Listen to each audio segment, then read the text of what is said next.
Hello and welcome to Colin Bradley Artcast. I'm Stephen Bradley. And I'm Colin Bradley. How you doing, Dad? I'm doing well, Steve. Nice to see the summer weather creeping in. It's only crept in. It's not come full pelt, but last weekend was really lovely down here. It Um, was. Gone a bit colder again now, but it perks you up, doesn't it? Once you get that little bit of sun on your back, it's coming. I'm very envious of people in warmer climates, especially around winter time. I'm very I envious of am. just ever so slightly warmer. Doesn't have to be too hot, just a little bit warmer, you know?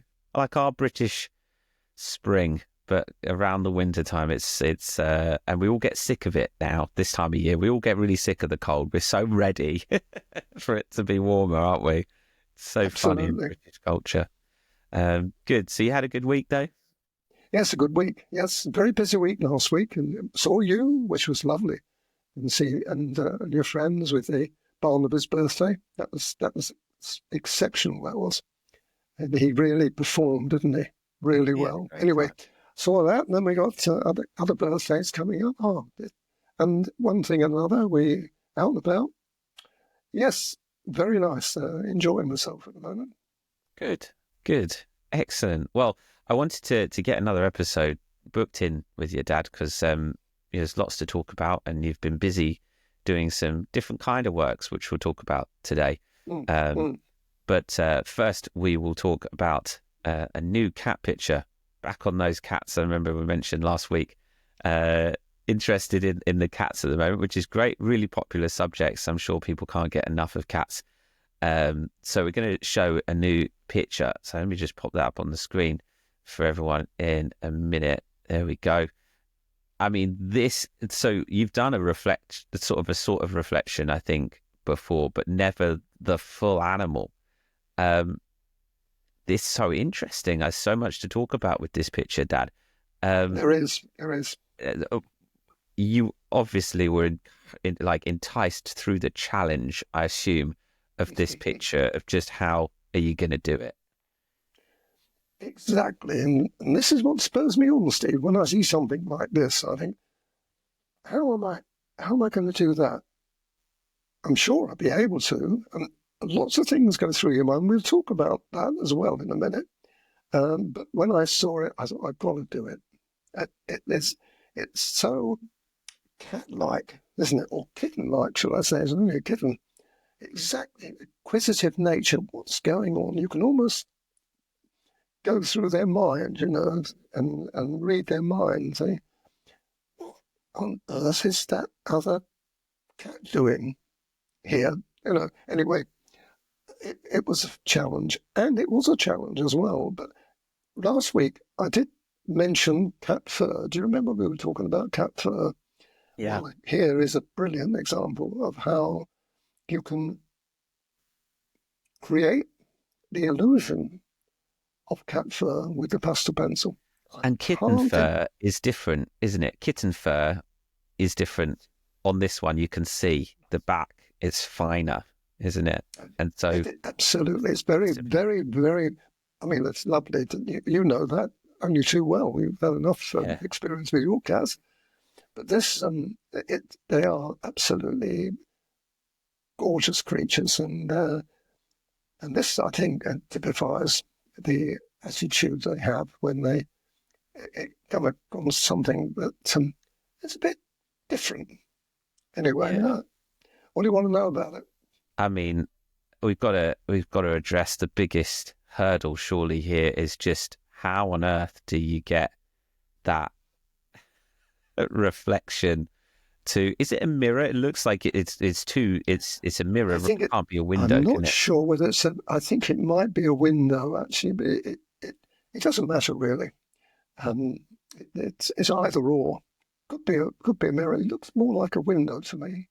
But you Um, gotta you gotta somehow make it look like a reflection, mm, and that's well, you know, well, was it so difficult? Was it really difficult to do? it could have been. Yes.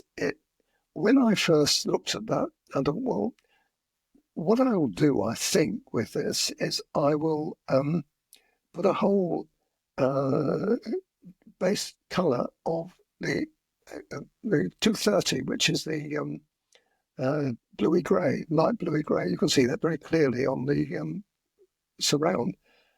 And if I put that in and I blend it in really well, then I can go on top of it and put the colours into it, rather like I do with distant trees and distant buildings, this sort of thing. I do the same kind of thing there. It didn't work out like that, though. When I came to do that, I always start with a little tiny section of it. When I came to do it, it didn't work. Well, that's not going to work. So what do I do now? What I did was I still used the 230, but I did it as I went along.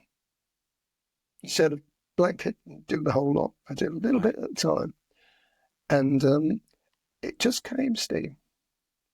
It was like magic. There it was. I even now, when I look back on that now, I don't know how on earth did I get that so good in terms of real realism. And the other difficulty, of course, is drawing the cat.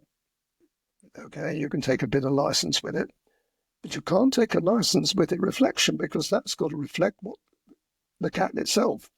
So that was one or two little hairy moments, excuse the fun, while I was doing that. And I thought, oh, have I got it? No, I haven't quite got it. So I had to do slight adjustments to make sure that I got it. The other thing, if you went to see the original picture I got, isn't the cat's eye itself. That's the actual eye on the reflection, the actual eye. It wasn't like that. It was more obscure. So obviously, if it was obscure looking at that, it would be obscure in the reflection, wasn't it? You know, it makes sense. So I had to work on the eye of the cat to make it look as natural as I could. And I did 2 or 3 attempts at that to get it as I wanted it. And people will see that when they see the video and see me. I wouldn't say I struggle. I don't struggle. I just take my time and think, well, this is not going to work. What about this? What about trying that? And don't commit yourself too heavily with the darker colours, otherwise you are in trouble. But in the end, I thought, yes, that's okay. But when I finished the reflected cat, I had to alter it slightly again to make it look natural. Right. There you go. Yeah, I mean, yeah, I can't even get my head around how the pressures and how you quite make it look like it's because it's slightly washed out, like you say, with the grey. Like you can tell that it's a reflection, but getting that right just feels like it would be too much of a headache.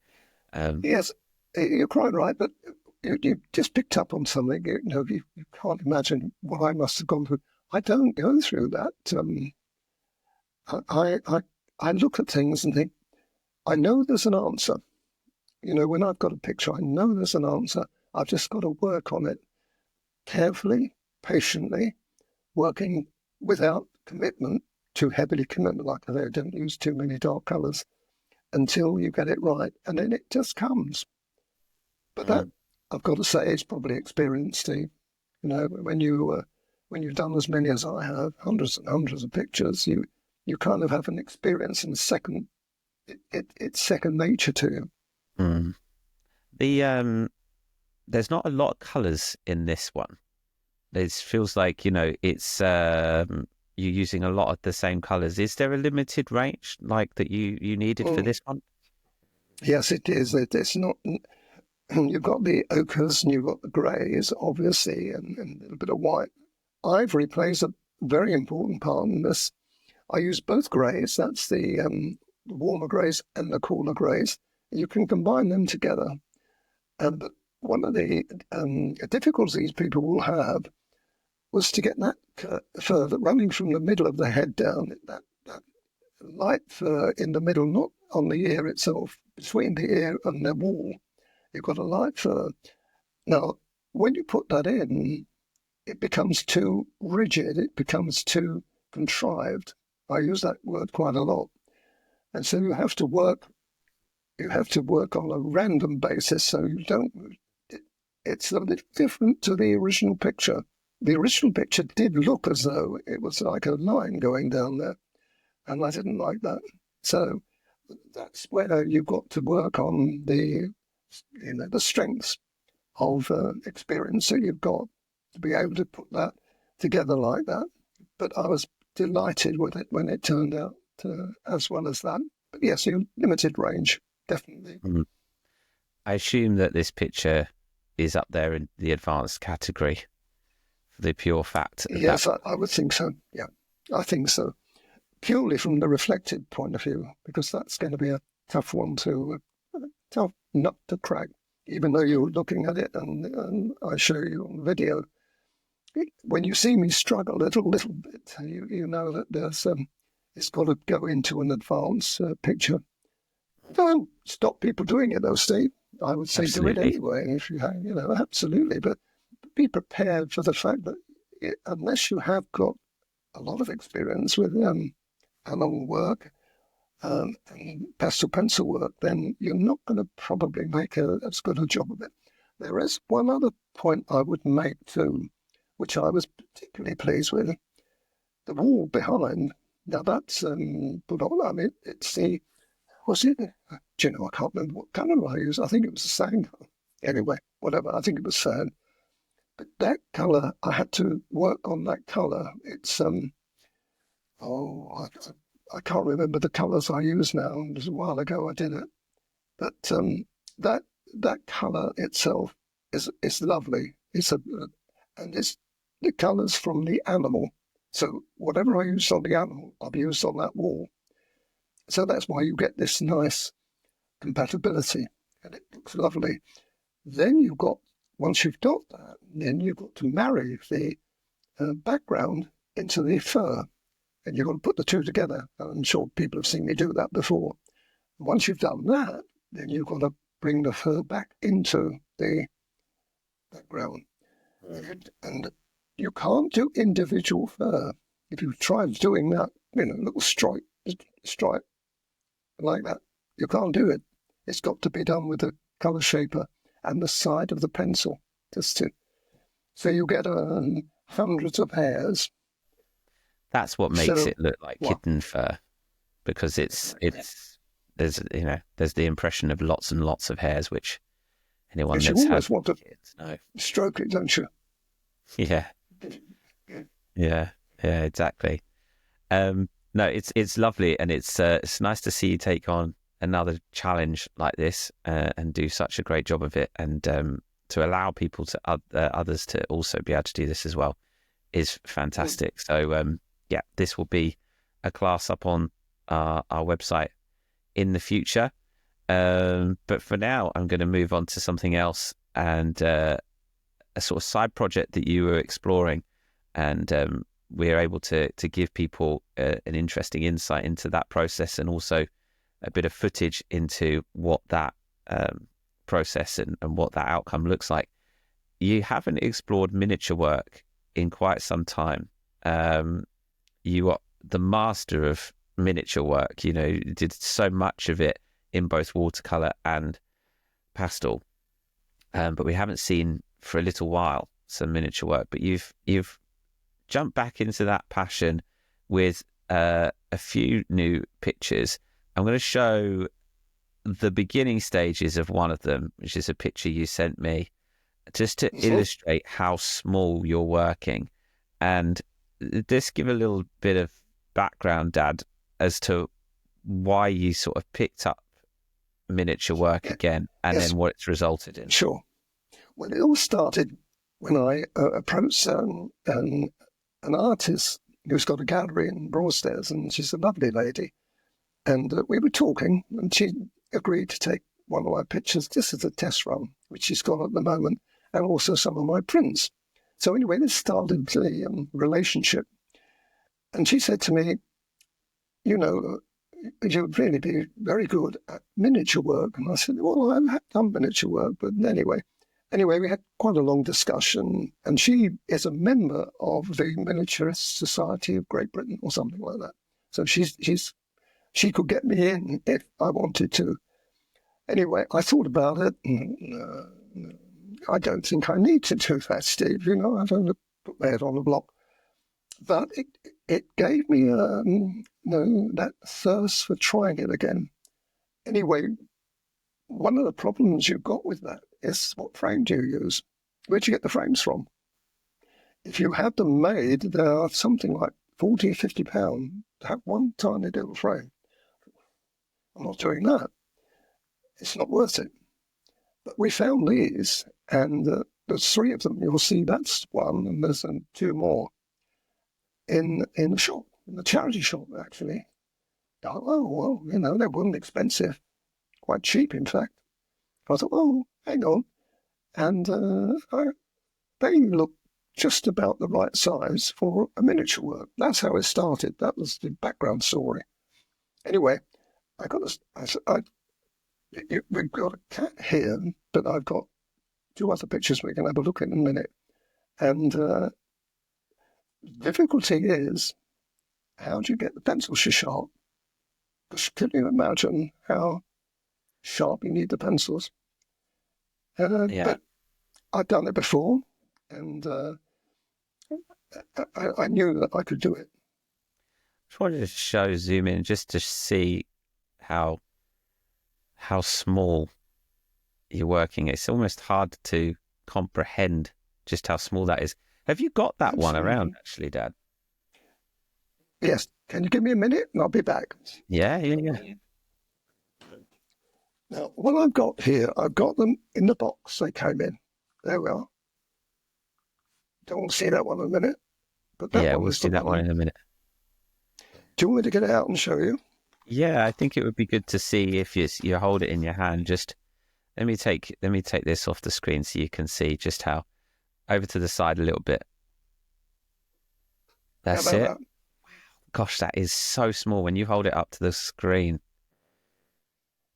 I usually tip my little finger, give you an idea And of how big that is. The cat's face is the size of your finger. Top part of your finger is crazy. Yes, it would be. Yes, it would be. Yeah. So it's very small.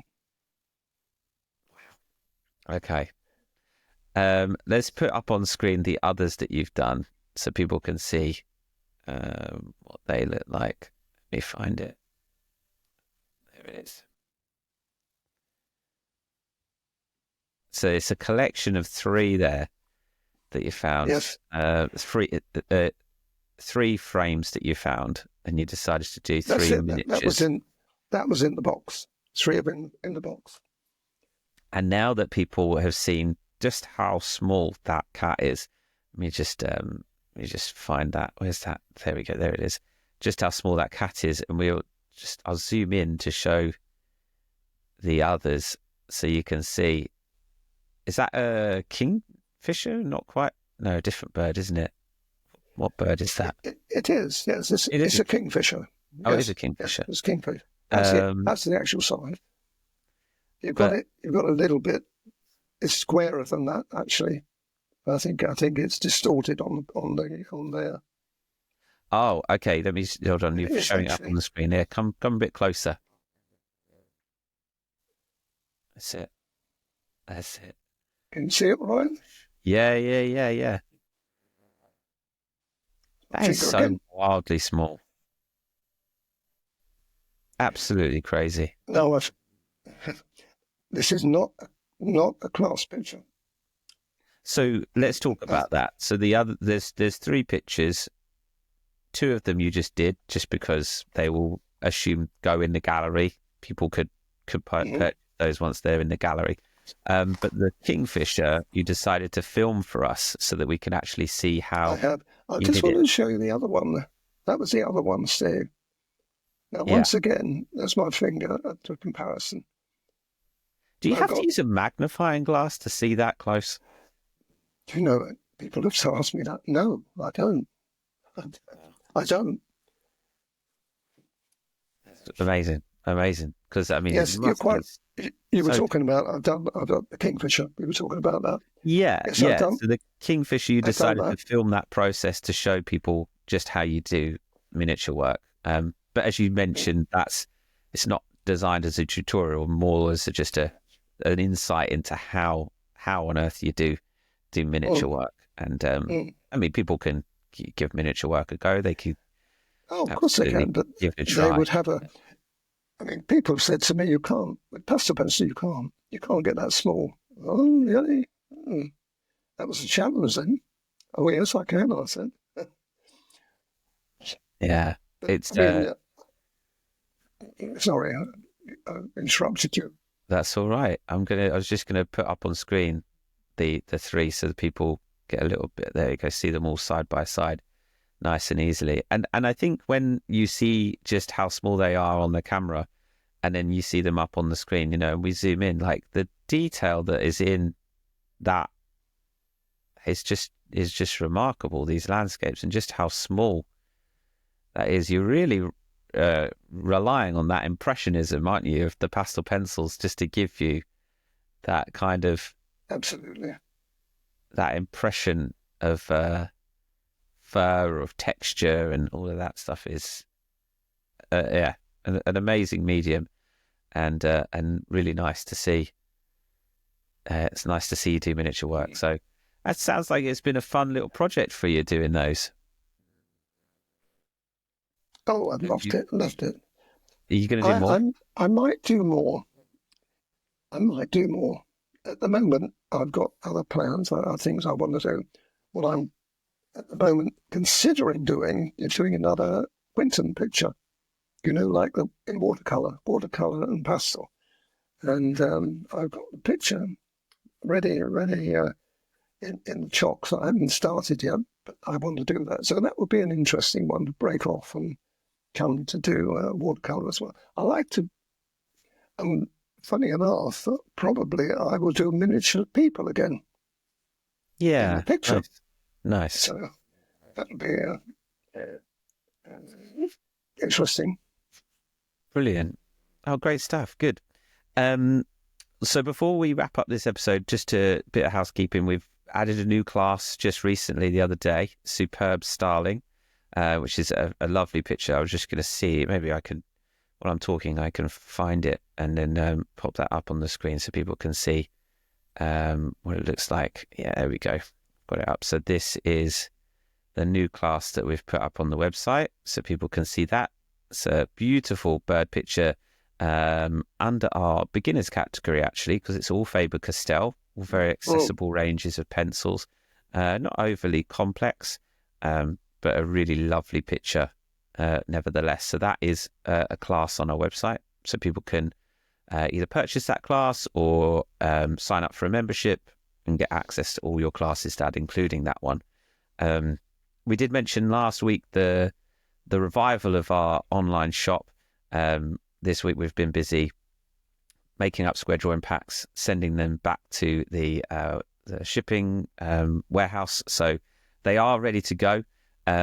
We've just got to work on the starter packs now and some other products that we're going to be launching with the shop. So look out on Facebook because we will be doing a little post about that. And the shop is actually going to be under a new name as well. We're rebranding the shop. So it won't be the Colin Bradley Art Shop so much as, well, I won't spoil the name, but it's going to be a different name. But if you were, it's the same website. So if people were previous customers of ours, then they still have an account. It's just reviving that same shop, but different name. So very excited to reveal that and talk a bit about that and what the future holds for that brand is very exciting for us here. So yeah, we'll keep everyone posted. In the meantime, if anyone has any questions about the online shop or any products that they would like to see us stock, we're focusing mostly on the ones that people have wanted to get hold of but been unable to, which is the starter packs, obviously your products, Dad, and the square drawings. But I know there are some other products out there that people have also had trouble getting hold of, like color shapers and other things. So basically looking for our listeners' feedback and our customers' feedback about what they would like to see on there and what they would like to, or what they've had trouble getting hold of. But stay tuned because we'll be talking more about that very soon.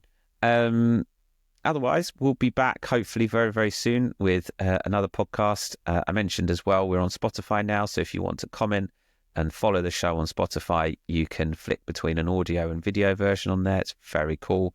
We'll also have some polls that you can vote in as well. So it's very interactive. So you can watch us on there. And we'll be back with another episode hopefully very soon, talking about something else that you're working on, Dad. Yeah, there's always something here ready to talk about. Excellent. All right, well, we'll leave it there for this week. Thank you, everyone, for watching and for listening. I'm Stephen Bradley. And I'm Colin Bradley. Enjoy your week.